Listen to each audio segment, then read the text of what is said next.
Okay. So, as I said on the intention, this one area is where, again here, we try to notice the intention in order to strengthen and to make our discerning mind to be stronger, clearer. And this intention,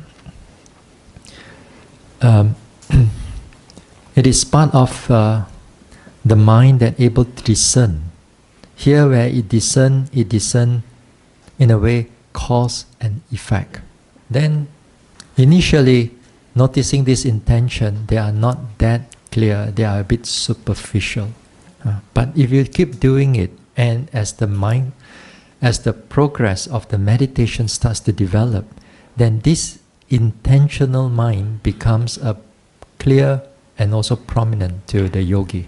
Then that time, the yogi will notice that if the intention does not arise, then perhaps the movement does not take place. Only when the intention arises, then the movement starts to take place. Normally, this one is the beginning part of a yogi begin to directly see the intention. But it comes in the more deeper aspect of it. That is to say, whenever you stretch out a hand, then the hand's movement becomes staggered. And every staggered movement is preceded by that intention.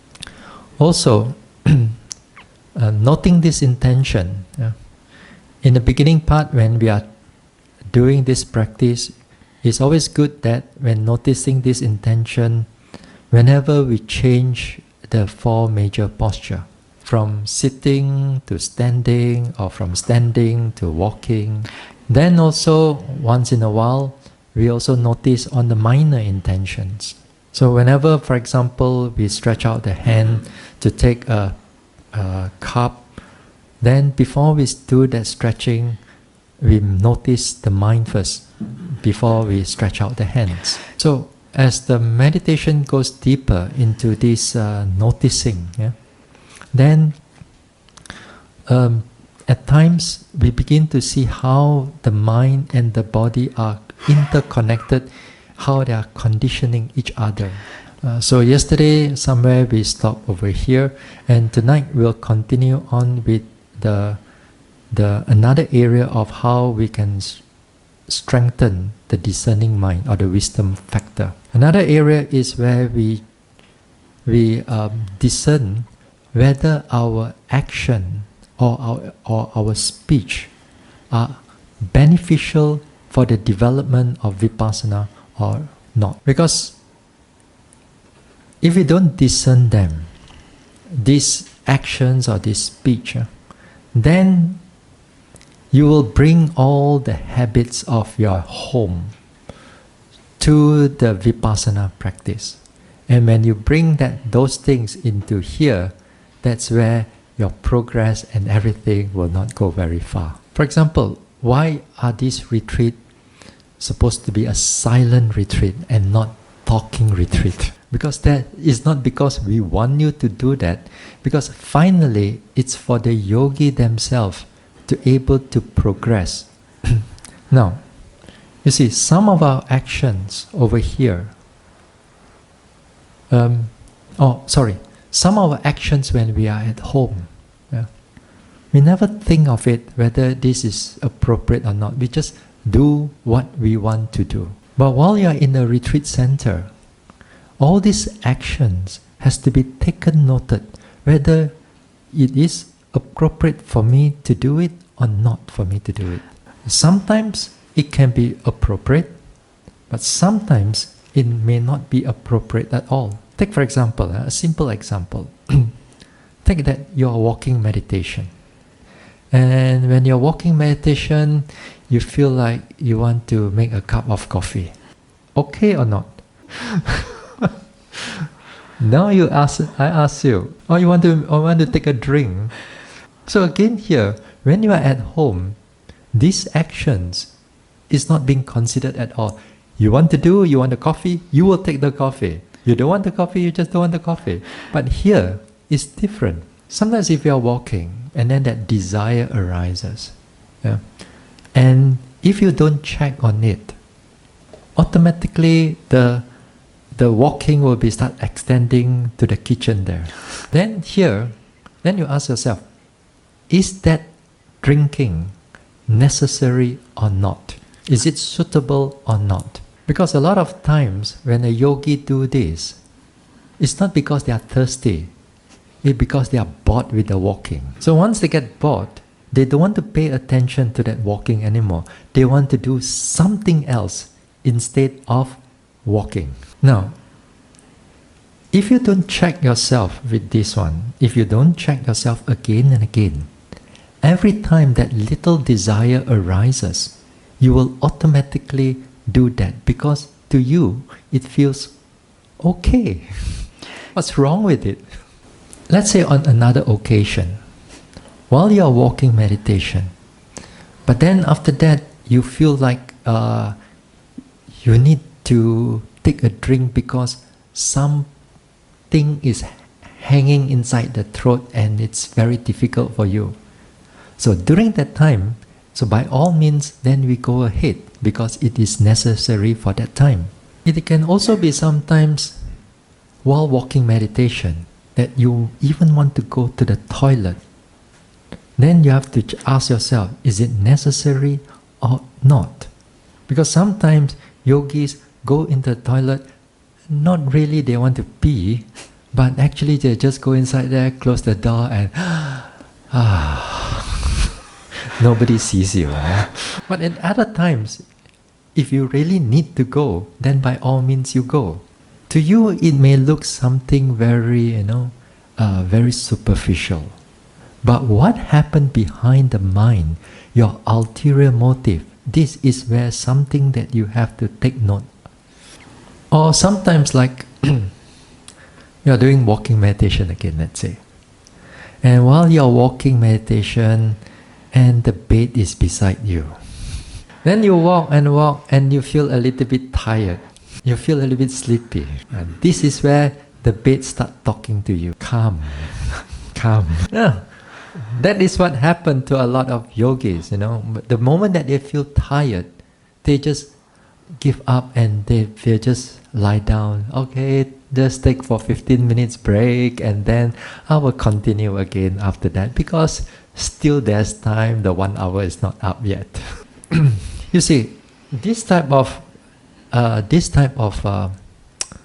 actions, to you again, as I said, when you are at home, you don't even even think about it. But over here, if these actions were to be repeated again and again, this in the long term, it will affect the continuity of your mindfulness. When you do this action, whenever you do this action without considering it carefully, then every time you come to a retreat, every retreat that you go, whenever you feel just tired or you feel bored with the walking, you will take that alternative way and to get out of it. Therefore, the walking meditation will be affected. But if you check it, every time that you, let's say you're doing walking meditation, you check it. Again and again you check it. Is this action necessary? Is it this action contribute for the benefit of my development? If it's not, then we stop it. If it's necessary, then we do it. So too, like in the sitting also the same thing. While you're sitting, supposed to be 1 hour, but after half an hour, you just feel like getting up. And then you just get up. And then you have to ask yourself, is it necessary for me to get up? What is the reason? If it's not necessary, should I continue? A lot of times, it's necessary for us to just continue unless it is something really terrible happening, then only we get up from the sitting. Or even sometimes talking itself. Yeah? Sometimes when we are beginners meditation, to have a silent retreat is like you're going to explode inside you because nobody to talk to, even you got everybody around you. But when you are more experienced yogi, you find that this being silent, it's so helpful for the meditation. From where you were for the first time you come to a retreat until now, the condition or your understanding has changed.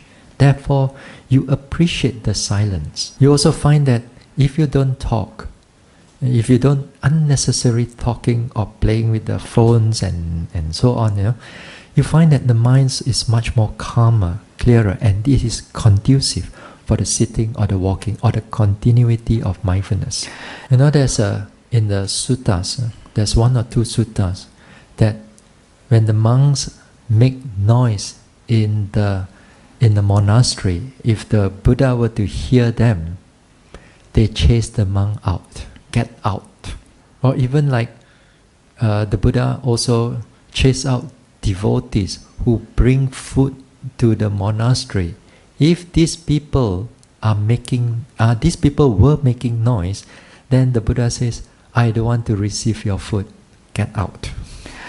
You see, being silent or keeping the noble silent, then it is appropriate, it's very appropriate for the development of vipassana. But of course, when it comes to interview, you don't do the noble silence. I need to know what you are doing. You see, whenever we need to speak, while we are here in the retreat, we speak what is necessary only. And after that, we let go of everything else. Sometimes, what you can do once in a while, if so happen you need something from the organizer, or you need some medicine, or something that you need to open up your mouth, you can also try to be mindful when you are talking. For example, when the mouth is open or closed, once in a while you can take note of it also while you are speaking to the other person. So if we exercise those things, especially for beginners, you'll find that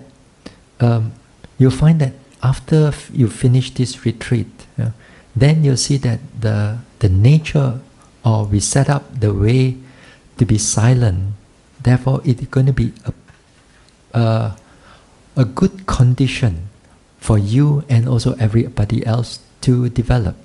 So these actions, whether it's a physical action or speech, so we have to consider them first before we do it. Because in the long run, these little bad habits will remove itself. Take for example, you do that walking meditation. If you have been considering those things about drinking or not, in the long run, when you do that walking meditation, the thought of just whether to drink or not begin to reduce or not even there. The mind will just finish that walking is to finish that walking without doing anything else. Or even like when you're sitting down, the thought of getting up in the middle of the sitting hardly it arises, or not even at all. Even during in the walking, when you become bored, you're not seeing things clearly, even the thought of getting out of the walking also doesn't arise that much. So in other words, when the time to walk, the mind is just fully on the walking. When the time to sit, the mind is fully on the sitting. Doing this thing again and again, you begin to notice not just only your actions, but also the deeper aspect of your little craving or little desire or little motive inside us. Even a lot of times, even you learn about intention, even you know the intention, but sometimes you have to stop that particular certain intention. For example, you're doing the walking and then you intend to lie down. You have to override, you have to stop that intention, although even you know the intention. Because when we learn about Dhamma, you learn about intention. Can be wholesome intention, unwholesome intention, neutral intention. So at times, this small little desire that is connected with the intention during in the vipassana, you begin to notice that some of these little desire and so on, then that time the mind put a break onto it instead of executing the action or doing the action. This thing is something that you can take back when you're out there, because you begin to see inside yourself that little desire, little dislike, little aversion. Then when you are out there, because of that, you're able to feel that state of mind. So next time, even when you're out there, your actions, your speech will be straighter, not there's a scheming, there's a plot, there's an underlying motive there. Because a lot of times, we don't realize how our action is all dictated by that little craving, and our speech is all because of that little desire here and there. And for the future, if you want to do this meditation, next time, let's say, you go to a place where you are alone, that there are no other yogis, there are no teachers to look at you. So even that time when you're alone, but because you have been trained, that time, when the time to walk, you walk. When the time to sit, you sit. Whether there's a teacher to look at you, whether there's a schedule or not, you will know exactly when to do your practice. You see, sometimes the teachers, they can know exactly whether the yogis can in a way meditate on themselves or not. They are not ready yet. For beginners, usually a group of people to come and meditate together, there's a teacher, there's an organization. Usually you will start better in this way. Now, we talk about even like that little desire, unwholesome states of mind, but it also apply to some wholesome state of mind also. You see, while we are here doing meditation, sometimes there are some people, they love to do a lot of service to the place. Although they do this volunteer work, like they want to do some gardening, they want to do some cooking, and so on, But they are supposed to come as a yogi. Although these service work are very commendable, but again here, although this is wholesome actions, but it is not necessary. Therefore, the yogi herself must able to differentiate whether are these actions suitable for my development or not. In some meditations, not meditation center, in some temple, like in Asia or certain places, you are required to do a lot of labor inside the temple. You want to build a meditation hall, it's not people from outside, it's the service, the volunteer, the monks have to do it. So after, let's say you do this work for the whole day, and after that in the evening you want to meditate, you totally will go flat. So some places you have to choose. When you go to a temple or monastery to meditate, not every temple they allow you to meditate like what you do right now. If you meditate like this throughout the whole day, they will get angry with you. You're not contributing to the temple. So although it is a wholesome action, although these are wholesome, commendable, you're volunteering, but when it comes to the vipassana, this action you have to put aside and concentrate on your vipassana only. Like in Asia also, a lot of people have a lot of strong faith. For example, when they do some meditation and they feel very good, they feel like as if like some joy arises. Then after that, they go to the garden, they collect some flowers here and there, put into a plate, and then they want to offer to the Buddha. So although it looks pleasant, it looks good, but this action also, although they are wholesome, but it's not necessary. So this one you have to be careful, because you have to consider it, especially when you are a beginner of a practice of doing this vipassana meditation, because you want to start off with a good habit. Don't bring your bad habit into it and it becomes a permanent habit. So the more that you put those things away, the more that you have the chance or the time they are actually doing the practice.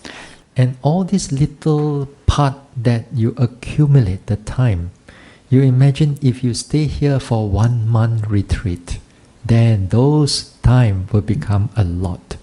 It also, another way, it develops that morality that comes from inside out, not just from what the precepts tells you or what the organizer tells you, but this time it actually comes up from your own understanding to do something or not to do something. All right, we go to the next area where we able to discern to exercise the discerning mind. Here we have to differentiate what is the suitable meditation, what is the suitable vipassana objects and what are not suitable vipassana objects. We use the word not suitable for vipassana because in other times, other meditation or conventionally, can be suitable for usage and everything. I'm sure that sometimes we heard of the talks on, they call it concept and reality. Now in Vipassana, we also apply this concept and reality. Now to keep it simple, what is real objects? Here the real object means that the mind can directly sense it, the mind can directly see it. The conceptual object, generally we call it as it is created by the mind. Reality object here, even you don't name it, you don't label it, when it's there, your mind can sense it with the object. Say for example, when the pain arises, even you don't label it, the moment you put your attention there, the object is already there. So here, conceptual object, it connected a lot to do with the mind, but also in other times it connected to all the 5 senses too. Now if you take up the wrong objects, then vipassana will not go any more further. If you take up the conceptual object, the mind will not go any more further, it will get stuck. You must know exactly which object to take up for vipassana and which object to put it aside. Saying it is easy, but when you're actually doing it, the reality and concept is like overlap on each other. And sometimes that concept, it looks so real as if like it is real. Now take for example, say you sit down and then when you're meditating, and then after that some creation images, beautiful images arises. Sometimes that creation, it looks so real as if like they are there. Like for example, if the memory of our mother or parents or somebody that we love, it arises after perhaps for a long time it has not arisen, but somehow when it arises, it comes up so clear. Or sometimes the mind creates something else, imagine something else, but it's so, everything looks so clear as if like you're opening the eyes and looking at it. You see, this creation of the mind is like when you go into a cinema, where the projector projects everything out to the screen, and you see people, you see action, but while you're looking at it, you also have emotion, you also cry, you also laugh. So there's nobody inside there, but the feelings is so much involved into it. So too, like for example, the face of the mother comes out, and then the emotions start coming in, but the mother is not there. You can change this imagination to anything, not necessarily just the mother, but it can be people, it can be places, it can be anything. At one time, in Burma, in Myanmar, I was meditating together again with the brother Reverend Dasana at that time, before he was a monk at that time. So we both together meditating. And there is one monk. He sat there for 8 hours meditation. So this monk, he was sitting there and meditating.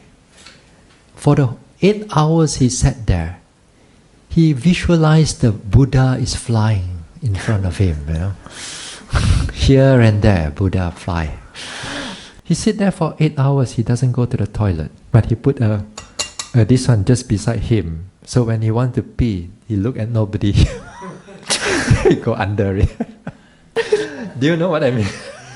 You see, then the interview teacher asked him, so where's your Buddha? So where's your Buddha? So you see, a person can sit there, but you can do all kinds of nonsense inside there. But you see, for if you do not have good understanding about this vipassana meditation and what objects to take, for a lot of people, if you hear this Buddha thing, or this some special images or special creation, you may think that you are already somewhat high enlightenment, or you're already enlightened, or somewhere high development or high progress in vipassana. So when they do that, without understanding of this thing, when you see this something special, you begin to interpret them, all these images, or you begin to believe them, that they are something wonderful, something great. And everything behind those things is just craving or clinging towards all these objects. Some people it's not this type of creation, but some people it's more like lights and beautiful, pleasant lights or pleasant aura. And because you see this aura, you see these lights, or you see these images or creation, then the next sitting, do you think they want to go back rising and falling? Do you think they want to go back to the pain? Exactly, they want to go back to all these lights and all these pleasant sights. And the more they do it, the more further they get out of vipassana. But they believe that they are doing it well. This is exactly what we mean by ignorance. So you see, for this part here, this is where a competent teacher will be very helpful. Because a lot of times, monks or even certain practitioners, they have a lot of knowledge. But when it comes to this part, they cannot differentiate where to go. And usually, people will attach to all these beautiful sight, beautiful things, anything that is pleasant that arises, created by the mind. Another I've seen also that because of these things, they thought that they have some divine eye or clairvoyance or some psychic power. Say for example, this yogi was sitting, at, let's say right now is at 9 p.m. While he's sitting there, there's an imagination of the family arises at home, let's say in Milan.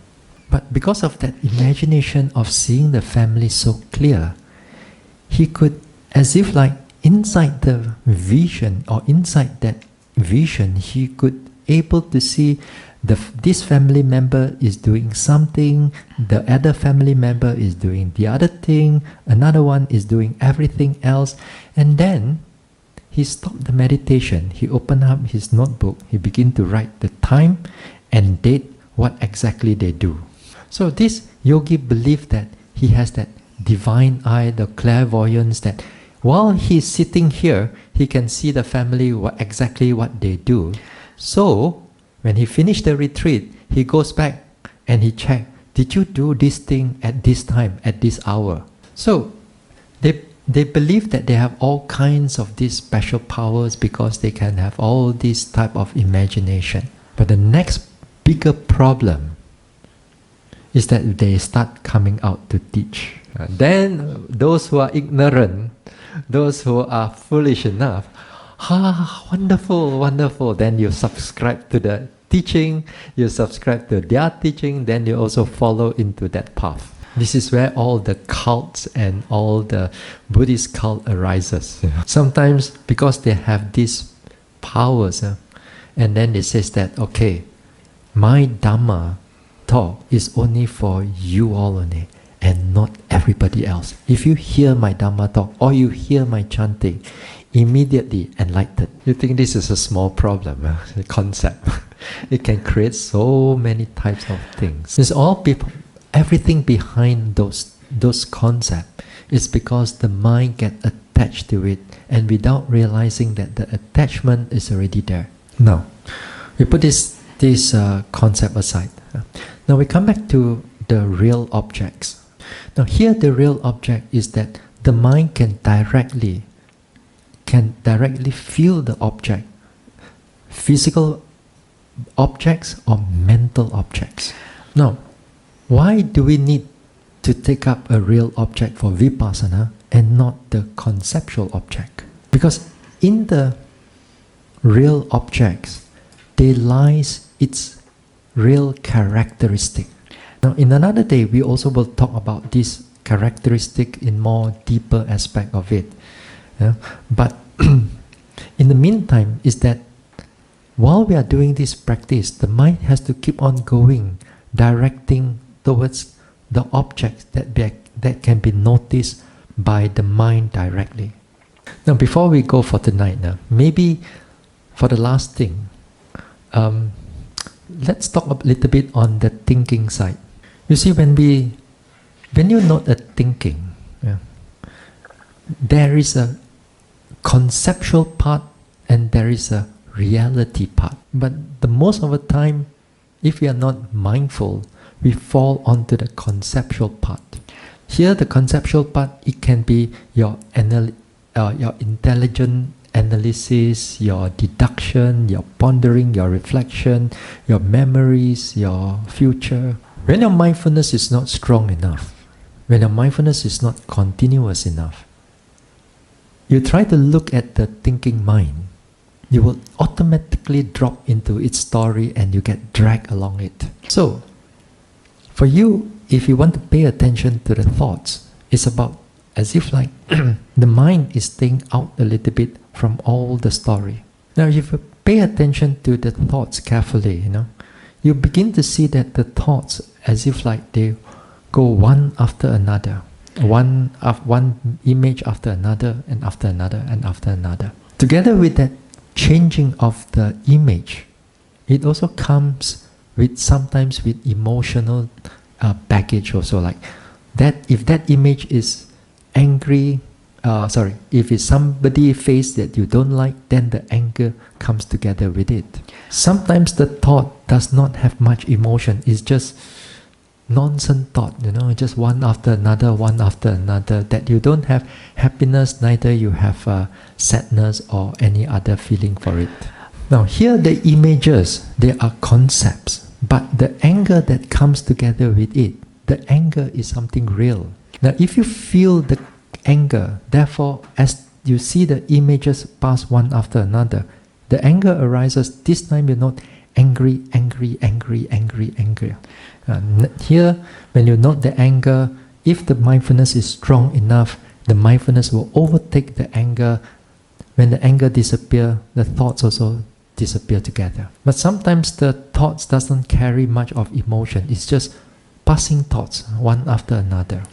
If you're able to notice the thought passing through, which is good, because sooner or later, the mind, the attention will slowly goes into the consciousness that produce the thoughts. Sometimes you may notice that the thoughts passing through slightly faster, sometimes the thought passing through a little bit slower, sometimes the thought like very random, very messy inside there. So you notice all these things.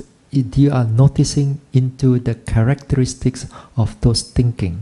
So in other words, you are not attached to all the images that comes with it, but now the observation is on the consciousness itself. So therefore, the mind is taking the reality rather than taking up the conceptual part. So tomorrow, if the thoughts come in, then try it Try that and see, because there is mindfulness has come in after a number of days. So tomorrow, when you do the sitting, then if the thoughts come in, don't push it aside. Let it come and watch it. Thinking, and let it pass. And see how it changes. So as if like you are standing out and observe the whole thing. If you find that it is a angry thoughts, you know this as anger. If you find it that this is a desirable thoughts, then you know there's desire. So we'll stop here for tonight, and tomorrow night we'll continue on this one. Sadhu, sadhu, sadhu.